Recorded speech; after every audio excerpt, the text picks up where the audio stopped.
រឿងបុរសចិត្តបុណ្យនិងបុរសចិត្តបាបនៅក្នុងភូមិតូចមួយជាប់ជើងភ្នំមានអ្នកភូមិរស់នៅប្រកបរបរធ្វើស្រែចម្ការនិងចិញ្ចឹមសត្វអ្នកភូមិទាំងអស់នោះរស់នៅចេះស្រឡាញ់គ្នានិងចេះយកអាសាគ្នាទៅវិញទៅមក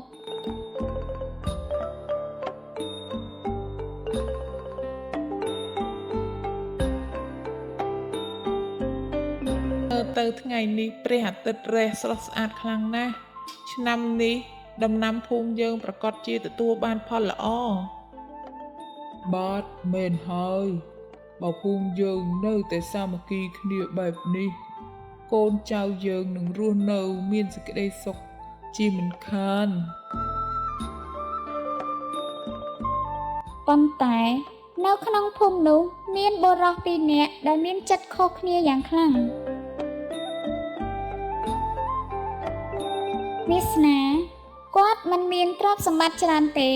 ប៉ុន្តែគាត់មានចិត្តល្អនិងតែងតែជួយអ្នកភូមិជានិច្ច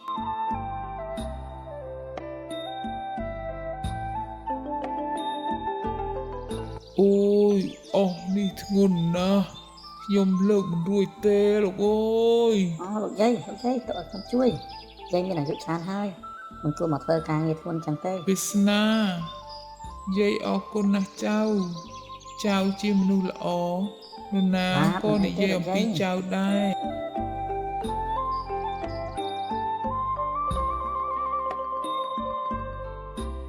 ចំណែកបុរសម្នាក់ទៀតឈ្មោះវិចិត្រគាត់ជាអ្នកមានប៉ុន្តែចិត្តគាត់លោភលន់និងមានចិត្តកំណាញ់អូមាសទាំងនេះគឺជារបស់ខ្ញុំនឹងរកឲ្យបានច្រើនជាងនេះទៀតលោកម្ចាស់មានស្ត្រីក្រីក្រម្នាក់មកសុំអង្គលោកម្ចាស់អត់ទេបណ្ដឹងគេចេញទៅខ្ញុំមិនចង់ចិញ្ចឹមអ្នកក្រទេបាទលោកម្ចាស់បងអើយអង្គយើងនៅទឹកណាបងល្ងាចនេះយើងបានអីហូបបងបាទអូនចាំបងទៅធ្វើការគេចែកបានលុយបន្តិចបន្តួចមកគ្រាន់ទិញអង្គនិងម្ហូបណាអូនចាស់បងទោះបីយើងក្រីក្រក៏ដោយបើខិតខំប្រឹងប្រែងធ្វើការថ្ងៃណាមួយយើងនឹងមានបានជាមិនខានវិចិត្រមានផ្ទះធំនិងមានទ្រព្យសម្បត្តិច្រើនប៉ុន្តែគ្មានអ្នកណាស្រឡាញ់គាត់ឡើយអ្នកបម្រើមាសទាំងនេះត្រូវដាក់ក្នុងហឹបឲ្យល្អកុំឲ្យអ្នកណាមកលួចបានបាទលោកម្ចាស់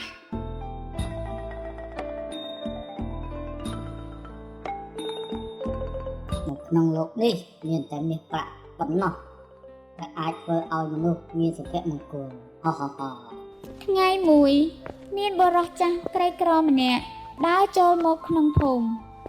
គាត់មើលទៅហត់នឿយនិងឃ្លានយ៉ាងខ្លាំងខ្ញុំដើរមកពីឆ្ងាយណាស់ហើយខ្ញុំមិនបានញ៉ាំអីពី2ថ្ងៃហើយសូមចែកទានឲ្យខ្ញុំបន្តិចមកខ្ញុំគ្រាន់តែចង់បានបាយមួយចាននិងកន្លែងសម្រាប់បន្តិចប៉ុណ្ណោះ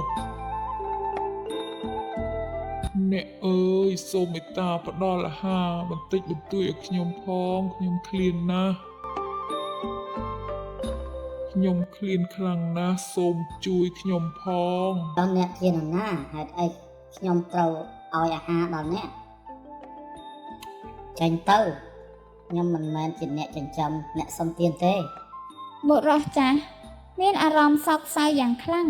អ្នកមានទ្រព្យច្រើនប៉ុន្តែអ្នកគ្មានចិត្តមេត្តាសោះឈប់និយាយចេញពីផ្ទះខ្ញុំភ្លាម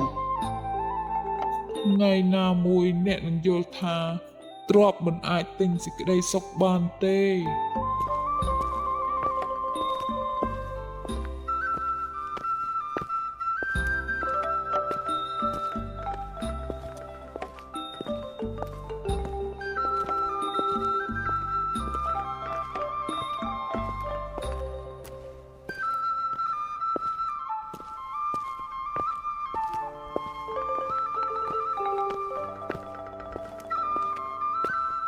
តើមានអ្នកណានៅផ្ទះទេលោកតាអញ្ចឹងទៅណាមកណាវិញតើលោកតាមានរឿងអ្វីដែរខ្ញុំឃ្លានណាស់ហ ហើយគ្មានកន្លែងសម្រាកឡើយដើរមកឆ្ងាយហើយចុកដៃចុកជើងណាស់ចង់សុំកន្លែងសម្រាកនិង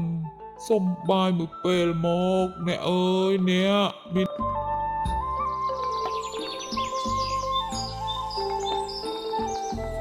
នេះគឺជាអាហារបន្តិចបន្តួច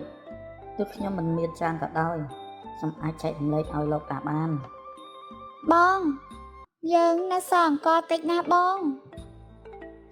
មិនអីទេបើថ្ងៃនេះយើងជួយគាត់ថ្ងៃណាមួយអ្នកផ្សេងក៏អាចជួយយើងវិញដែរ កូនអើយអ្នកពិតជាមានចិត្តល្អណាស់ មនុស្សគ្រប់គ្នាត្រូវការជំនួយនៅពេលលំបាកម៉េចចិត្តយប់ហើយលោកតាសម្រាប់នៅផ្ទះខ្ញុំសិនចុះ អរគុណចៅខ្លាំងណាស់ខ្ញុំនឹងមិនភ្លេចគុណអ្នកឡើយ ទៅយប់នោះបុរសចាស់បានស្នាក់នៅផ្ទះវាសនាហើយព្រឹត្តិការណ៍អស្ចារ្យមួយកំពុងរងចាំពួកគេនៅព្រឹកស្អែកព្រឹកឡើងនៅពេលពន្លឺព្រះអាទិត្យចាប់ផ្ដើមចាំងចូលតាមបង្អួចបុរសចាស់បានក្រោកពីដំណេកហើយហៅវាសនាចេញមកក្រៅផ្ទះ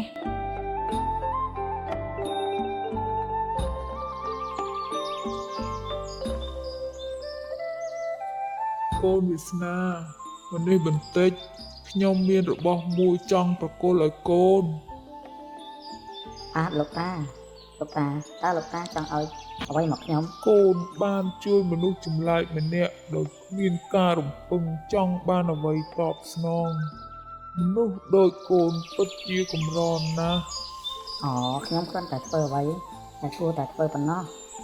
សូមកូនទទួលក្របពូជមួយនេះទៅវានឹងនាំសំណាងមកឲ្យកូន ក្របពូជតូចមួយនេះឬគេហាក់ដូចជាធម្មតាណា កុំមើលតែរូបរាងខាងក្រៅរបស់ដែលមានតម្លៃពេលខ្លះលាក់ខ្លួននៅក្នុងអ្វីដ៏សាមញ្ញបំផុត តើវាជាក្របអ្វីដែរលោកតា ចូលដាំវានៅក្រោយផ្ទះហើយថែរក្សាវាដោយចិត្តល្អ ខ្ញុំនឹងធ្វើតាមអំបូរមានរបស់លោកតា បន្ទាប់ពីនិយាយចប់បុរសចាស់នោះក៏ចាកចេញទៅ លោកតាអាចស្នាក់នៅមួយយប់បន្តទៀតណាលោកតា បងមើលទៅលោកតាបាត់ចំណាហើយបង លោកតាបាត់ទៅណាហើយមួយពេទ្យសោះ វាសនាកាន់តែឆ្ងល់ប៉ុន្តែគាត់ក៏រក្សាក្របពូជនោះយ៉ាងប្រុងប្រយ័ត្ន តើអូនយើងយកវាទៅដាំនៅក្រោយផ្ទះ តើបងជឿថាវានឹងនាំសំណាងមកឲ្យយើងពិតប្រាកដដែរឬទេបង ទោះវាគ្មានអ្វីពិសេសក៏ដោយវាជាអំណោយពីមនុស្សដែលយើងបានជួយយើងគួរតែសាកល្បងទៅដឹង អ្នកទាំងពីរបានដាំក្របពូជនោះហើយស្រោចទឹកវាដោយក្តីសង្ឃឹម 3 ថ្ងៃក្រោយមករឿងដែលគ្មានអ្នកណានឹកស្មានដល់ក៏បានកើតឡើងបងមើលឆាប់ឡើងបងងត់នេះលឿន មានរឿងអ្វីអូវាពិតជាអស្ចារ្យមែនត្រឹមតែ3ថ្ងៃសោះ នៅលើដើមឈើនោះមានផ្លែមួយដែលភ្លឺចែងចាំងដូចមាស តើវាជាផ្លែអ្វីទៅ ដើមឈើមួយបានដុះឡើងធំណាស់បងវាធំខ្លាំងណាស់ នេះជាមាសសត្វតា អូវាភ្លឺខ្លាំងណាស់បងមើលផ្លែមួយនោះវាភ្លឺខ្លាំងណាស់ចាប់តាំងពីថ្ងៃនោះមកវាសនាបានក្លាយជាអ្នកមានហើយពួកគេតែងតែជួយដល់អ្នកក្រីក្រ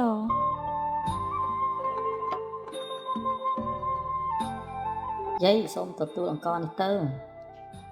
វាសនាពិតជាមានចិត្តល្អមែន ខ្ញុំសប្បាយចិត្តណាស់ដែលអាចជួយអ្នកទាំងអស់គ្នាបាន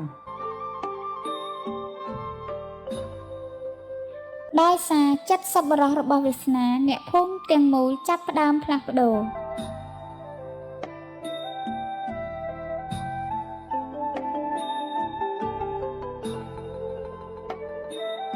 ការធ្វើបុណ្យនិងការជួយអ្នកដទៃតែងតែនាំសេចក្តីសុខមកវិញណាញោម ប៉ុន្តែការរីកចម្រើនរបស់វាសនាបានធ្វើឲ្យវិចិត្រច្រណែនយ៉ាងខ្លាំង មិនអាចទៅរួចទេពីមុនគេក្រជាងខ្ញុំផង អ្នក ភូមិទាំងអស់កំពុងសរសើរគាត់ណាស់លោកម្ចាស់ បិទមាត់ទៅខ្ញុំទៅតែដឹងអាក់កំបាំងនោះឲ្យបាន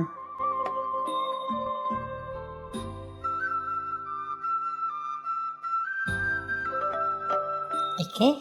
ក្របពុជទឹកអាហាបើខ្ញុំរកបរោះចាស់នោះឃើញมันនឹងខ្លាចជាមនុស្សមានបំផុតក្នុងស្រុកនេះ ដោយសារភាពលោភលន់វិចិត្របានចាប់ផ្ដើមចេញដំណើរស្វែងរកបុរសចាស់ដោយមិនដឹងថាវានឹងនាំគ្រោះមហន្តរាយមកលើជីវិតរបស់គាត់ឡើយ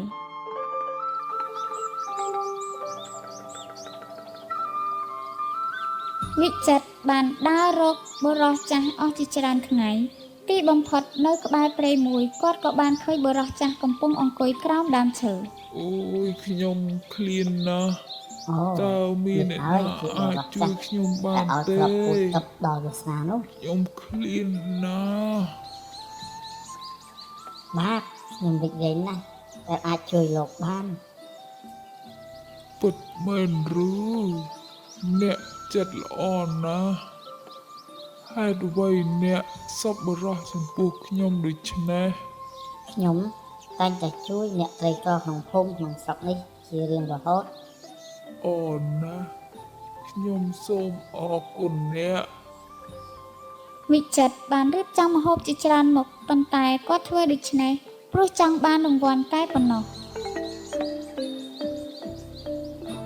ព្រឹកឡើងបុរសចាស់ក៏បានប្រគល់គ្រាប់ពូជមួយដល់វិចិត្រ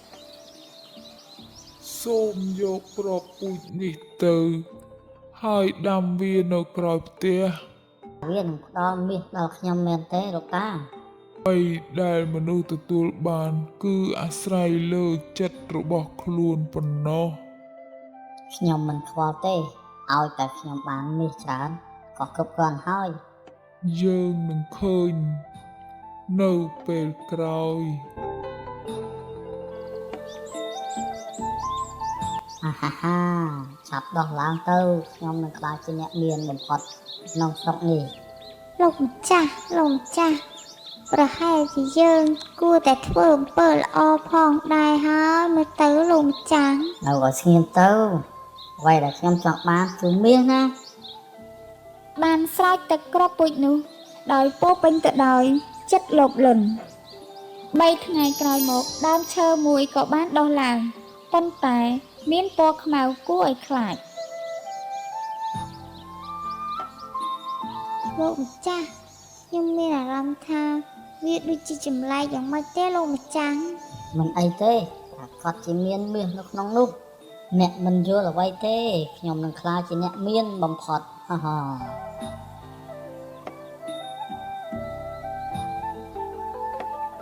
វិចិត្របានកាត់ផ្លែខ្មៅនោះដោយក្តីរំភើប មាសរបស់ខ្ញុំ ฮ่าฮ่าฮ่าฮ่าฮ่าฮ่าពួកឯងជាមនុស្សលោភលន់ចង់មានចង់បានមិនចេះឆ្អែតឆ្អន់ឯងត្រូវតែវិនាฮ่าฮ่าฮ่า បិសាចជួយផងលោកម្ចាស់ជួយផង អត់ទេវាមិនអាចកាត់ឡើងបានទេជួយខ្ញុំផង ពស់ជាច្រើនបានលូនចេញពីផ្លែខ្មៅហើយរត់ពេញផ្ទះរបស់វិចិត្រចាស់លោកម្ចាស់យើងរត់គេចសិនទៅលោកម្ចាស់យើងរត់គេចសិនទៅ មាសរបស់ខ្ញុំទ្រព្យសម្បត្តិរបស់ខ្ញុំអស់ហើយទេវាមិនពិតទេហេតុអ្វីរឿងនេះកើតឡើងចំពោះខ្ញុំ ពេលដ៏ខ្លីផ្ទះរបស់វិចិត្របានដួលរលំហើយទ្រព្យសម្បត្តិរបស់គាត់ត្រូវបានបាត់បង់ទាំងអស់ អត់ទេវាមិនអាចកាត់ឡើងបានទេជួយខ្ញុំផងពេលខ្ញុំមានទ្រព្យខ្ញុំមិនដែលបានជួយអ្នកណាសោះឥឡូវនេះខ្ញុំគ្មានសល់អ្វីទៀតទេ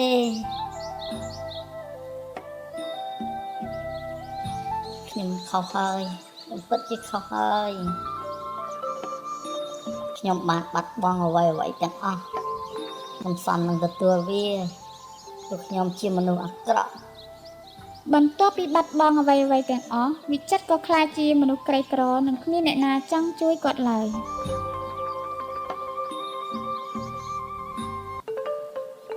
ការធ្វើបុណ្យនិងការជួយអ្នកដទៃ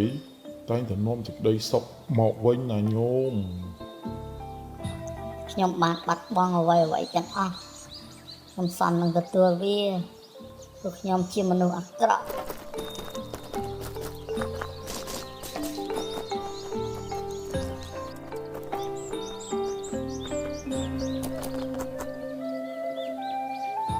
មនុស្សគ្រប់គ្នាសុទ្ធតែអាចកែប្រែខ្លួនបានសូមបងប្អូនទាំងអស់គ្នាអភ័យទោសឲ្យខ្ញុំផងបាទការសងសឹកមិនអាចធ្វើឲ្យអ្វីប្រសើរឡើងបានទេការអភ័យទោសទើបអាចផ្លាស់ប្ដូរមនុស្សបានខ្ញុំទើបតែយល់ថាទ្រព្យសម្បត្តិពិតប្រាកដមិនមែនជាមាសឬប្រាក់នោះទេប៉ុន្តែជាចិត្តល្អនិងសេចក្តីមេត្តាដរាបណាមនុស្សចេះកែប្រែខ្លួនវាមិនអាចយឺតពេលទេក្នុងការធ្វើអំពើល្អ ចាប់តាំងពីថ្ងៃនោះមកវិចិត្របានផ្លាស់ប្ដូរចិត្តគំនិតគាត់ខិតខំធ្វើការនិងជួយអ្នកដទៃដោយដែលវាសនាបានធ្លាប់បង្រៀនគាត់រឿងនេះបង្រៀនយើងថាអំពើល្អតែនាំមកនូវសេចក្តីសុខនិងពរជ័យរីឯភាពលោភលន់និងអំពើអាក្រក់ទីបំផុតនឹងនាំមកនូវទុក្ខវេទនាចូលធ្វើជាមនុស្សមានចិត្តបុណ្យព្រោះអំពើល្អតែងតែឈ្នះអំពើអាក្រក់